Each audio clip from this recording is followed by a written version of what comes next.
जब हम लोग सांस लेते हैं तो जो एटमॉस्फेयर का एयर होता है वो हमारे लंग्स में जाता है, अल्वेओलाई में जाता है और उस अल्वेओलाई से ऑक्सीजन हमारे ब्लड में जाता है। यहां तक तो आप जानते हैं, लेकिन क्या आपको ये मालूम है कि ब्लड से टिश्यू में ऑक्सीजन कैसे जाता है और इस जाने के मैकेनिज्म को आसान तरीके से हम लोग कैसे समझेंगे? तो जो इफेक्ट इस मैकेनिज्म को समझाता है कि ऑक्सीजनेटेड ब्लड से आखिरकार किस टिश्यू को ऑक्सीजन मिलेगा और किस टिश्यू को ऑक्सीजन नहीं मिलेगा, यह समझाया जाता है by the help of Bohr's effect. चलिए समझते हैं। बोर्स इफेक्ट हमेशा वहीं पे अप्लीकेबल होगा जहां partial pressure of carbon dioxide हमेशा ज्यादा होता है और यूजुअली हमारे टिश्यू वाले साइड पे, चूंकि हम लोग सेलुलर रेस्पिरेशन कर रहे होते हैं तो उसका इंड प्रोडक्ट CO2 होता है, तो CO2 रिलीज होने की वजह से टिश्यू पे partial pressure of carbon dioxide क्या होता है? ज्यादा। अल्वेओलाई में पार्शियल प्रेशर ऑफ ऑक्सीजन होता है 104 mm of Hg, partial pressure of carbon dioxide होता है 40 mm ऑफ Hg।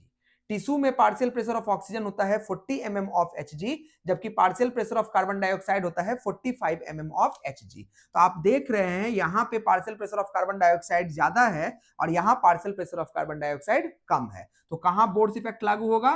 टिश्यू वाले साइड पे। चलिए, हमने सांस लिया तो अल्वेओलाई में गया, अल्वेओलाई से ऑक्सीजन ब्लड में गया। उस ब्लड को हम लोग कौन सा ब्लड कहते हैं? ऑक्सीजनेटेड ब्लड कहते हैं। यानी कि ऑक्सीजन अल्वेओलाई से टिश्यू तक पहुंचाने का काम कौन करेगा? Oxygenated blood. देखिए, इसमें पार्शियल प्रेशर कितना होता है? 95 mm ऑफ Hg और इसमें partial pressure of carbon dioxide कितना होता है? 40 mm ऑफ Hg। चलिए, ये पहुंचाएगा। सवाल उठता है, ऑक्सीजनेटेड ब्लड में ऑक्सीजन किस फॉर्म में होता है? देखो बच्चों, 3% ऑक्सीजन ब्लड प्लाज्मा में डिसॉल्व होता है, जबकि 97% ऑक्सीजन जो होता है वो आरबीसी में ऑक्सी हीमोग्लोबिन के फॉर्म में होता है। मतलब हीमोग्लोबिन के हीम के आयरन वाले कंपोनेंट के साथ ऑक्सीजनेट कर देता है और उसके साथ जुड़ा होता है। ऑक्सीजनेट, ना कि ऑक्सीडाइज। ऑक्सीजनेट करके जुड़ा होता है और एक अनस्टेबल कंपाउंड बनाता है जिसका नाम है ऑक्सी हीमोग्लोबिन।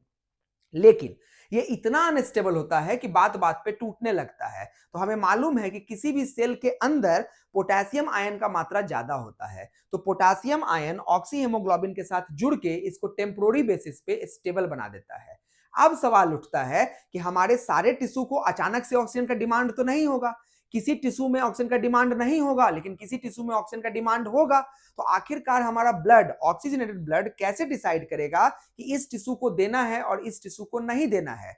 इसी को आसान भाषा में समझाता है बोर्स इफेक्ट। बोर्स इफेक्ट कहता है जिस टिश्यू में partial pressure of carbon dioxide ज्यादा होगा उसकी वजह से ऑक्सी हेमोग्लोबिन का डिसोसिएशन ज्यादा होगा, और ऑक्सी हेमोग्लोबिन का अगर डिसोसिएशन ज्यादा होगा तो ऑक्सीजन हीमोग्लोबिन से रिलीज हो जाएगा और ये ऑक्सीजन उस टिश्यू में पहुंच जाएगा। तो यही है Bohr's effect.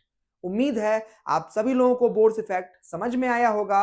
Whenever there is high PCO2, it will lead to dissociation of oxyhemoglobin and release of oxygen into the tissues।